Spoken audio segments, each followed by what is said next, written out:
Talk Sport Clips of the Week. Well, kind of, because as we've told you before, some old mini discs emerged. The great lost tapes, apparently. Marvellous. They were from 2006, and our producer has been putting them together for us and writing fresh introductions to these clips. Sorting through the ones that we can't possibly play now. Very different times, I think. There is one, maybe. No, we can't possibly play it to you. There's a few. But anyway, these apparently, he's the arbiter, so it's his fault if it all goes wrong. But he's comfortable with these, and he's quite woke. So I think we're fair. Woke. I think we're fair. I think we're on fairly safe ground. So we start with the former Spurs and Brighton defender Gary Stevens talking England. What I would like to say about the general makeup of the England squad is that the squad is made up of footballers. There we are. Good old that. Gaz. yeah, you can't argue with that. This is Alan Brazil now with far too many numbers. That's really hurt me, them emails, I'm telling you. 2 minutes before 8 o'clock, back tomorrow, 4 minutes past 6. Keep it on 10:89, 10:54.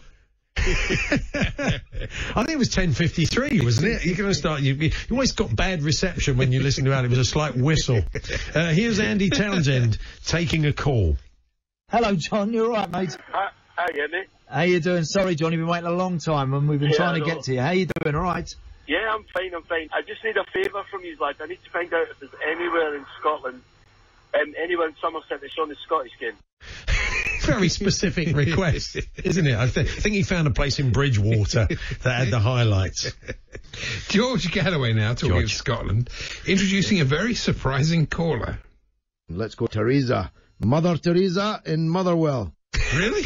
What was she doing? Mother Teresa? I don't know, she lived in Motherwell. She left Calcutta, did she? She did a lot of great work in Motherwell. It was her best work. She went to Motherwell. She had a season ticket, I think, at one point, yeah. Our much-missed former cricket correspondent, the great Jack Bannister, now with some shock news. South Africa bowled out for 108, and Patel, the young off-spinner, he's just turned one. What a talent he is for a boy of that age. That's amazing, isn't it? And happy birthday to him. Staying with Jack, here he is, outdoing even Henry VIII. Because in 9 balls, England conceded more extras than India did in their entire bowling stint. We've already had 8 wives. 8 wives? There we are, outdoing Henry VIII. Here's Terry Christian presenting Kickoff with Mickey Quinn and taking a call. We've got Tony, he's a Spurs fan who's reading. Hiya, Tony, you're on TalkSport. Tony? Hello, Tony. And what are you reading?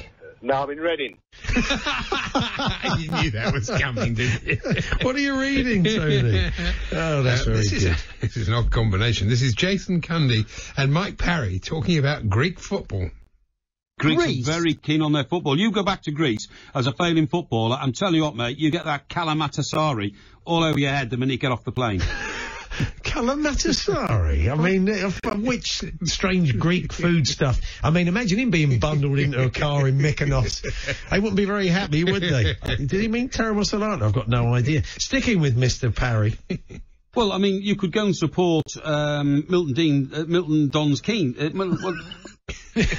Milton Dean Dons Keynes. You certainly could go and support them, but you would know who the heck they were. Now, here's Jason again with a famous sporting phrase. Yeah, no, the better you are, I think the luckier you are. I think there's one of the cricket golfers that said that. Is it John Player that said that? Was it? Yeah. John Player? The cigarette manufacturer. Yeah, John Player said the better you are, the luckier you are. That's what it was. Graham Beecroft now, going a bit Steve McLaren. I remember a time when there was a massive anticipation of a Beckham free kick. Anticipation. Hey, for me. And finally, it's John Gaunt. Because I don't believe in this nonsense about, footballers are meant to be role models. They're not. They're meant to be footballers first and foreplay. First and foreplay. Here we are, it's a Freudian slip. So, there we are. There was some clips of the midweek, all being well. A lot of that has to do with you, of course. We'll have a fresh batch on Wednesday. I'd say my standout there was, what are you reading? I'm in Reading. Because I think it was the comic timing, really, of the caller. I think he did it.